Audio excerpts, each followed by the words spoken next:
Good evening, everyone. Hopefully, this little short break is between videos is, well, yeah. I just want to get this done real quick before I'm not able to do anything really for the next week because I do work outside of playing Roblox and such. So, I wanted to show you guys in this video all the Rebirth machines, what you could use them for, what is the most ideal order to purchase, and so on. Yeah. So right now we're going to go from left to right for the most useful to more situational. So first off, we're going to start with the Nano sifter. The Nano sifter, we're going to look at the Rebirth shop. We're going to look at it. Upgraded sifter, 20% chance to produce an ore from a sifted dust.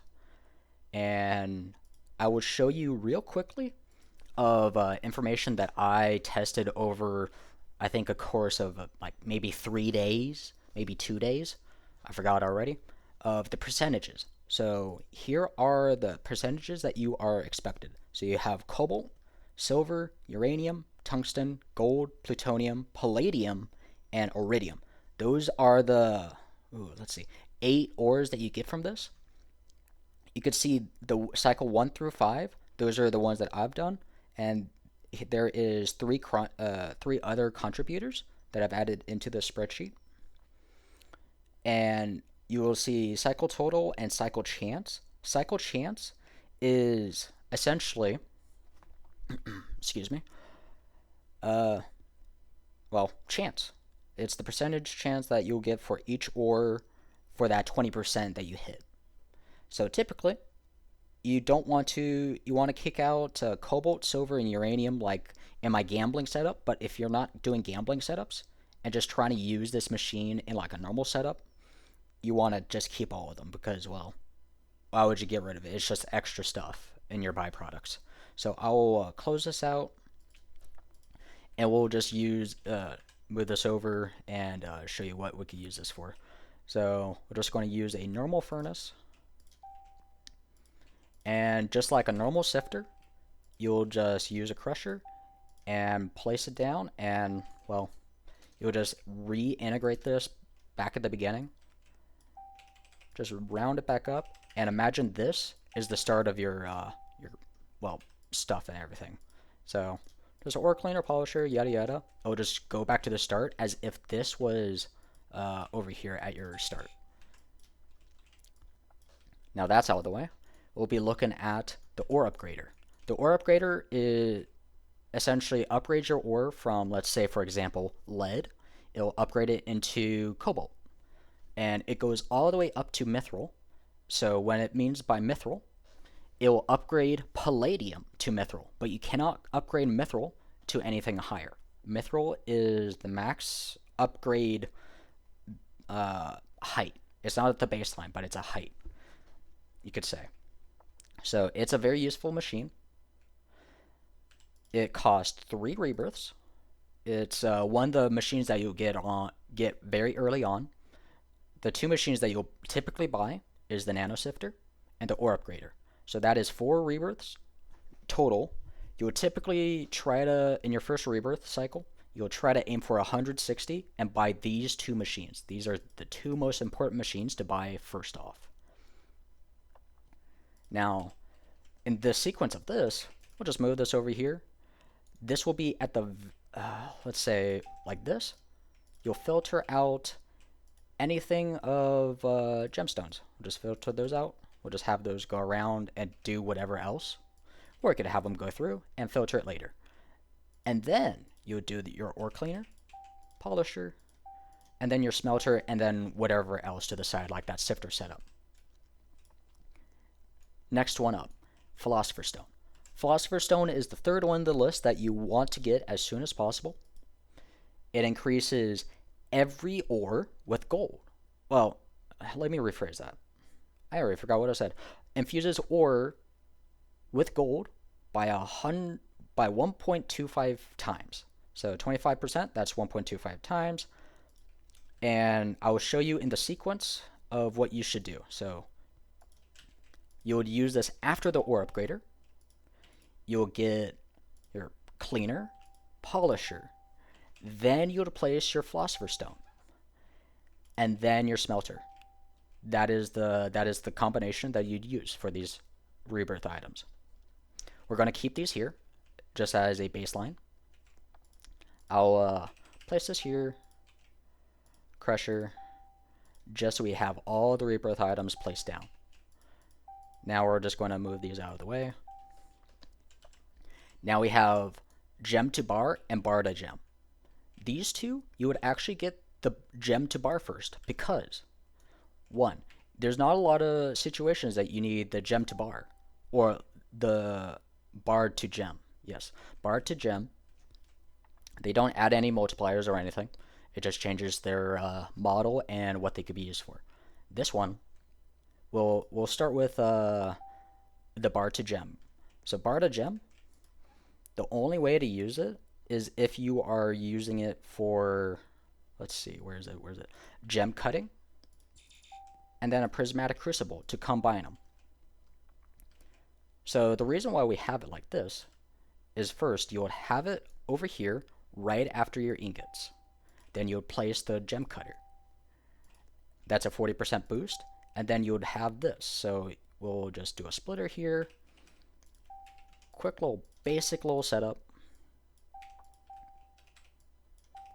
And like that. The reason why we want to go to gem to bar first is because if we get diamonds and gems from this, we'll filter them out and then we'll put them into this so we could bring them into the system first. But since I'm showing it like this, we'll just do this real quick. So that is the 1, 2, 3, 4, 5 rebirth items. This entire line is done. That's all the rebirth items and how you would typically use them. So with the bar to gem, gem to bar, you could think of this as double tempering. Well, not double tempering, double alloying. This is how you would usually do it. Quick explanation. Tempering forge. So think of these two basically doing exactly of what the tempering forge and the alloy furnace does. The prismatic is an alloy furnace, and the gem cutter is the tempering forge. It's the exact same thing, just with gems instead. So that's out of the way. We're going to use the duplicator. There is multiple ways of how to use this machine. So first, we're going to move this out of the way.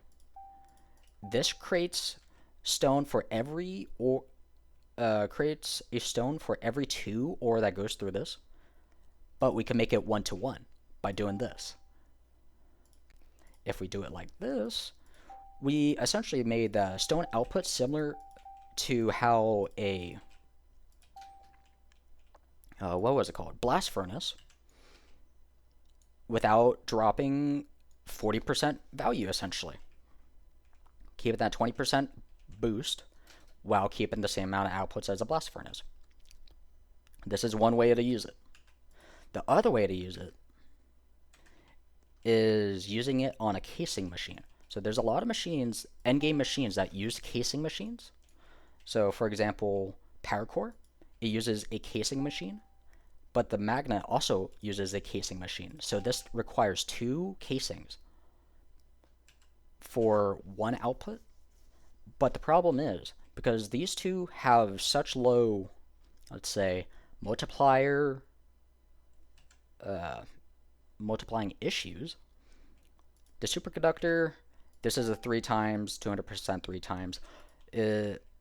This bogs it down, and it also, if you duplicate the casing like this, you could have this output go to here, and have this output go to here. And the ore requirement for these will go down drastically. For a normal power core setup, using this would be 40, but using this will bring it down to 24.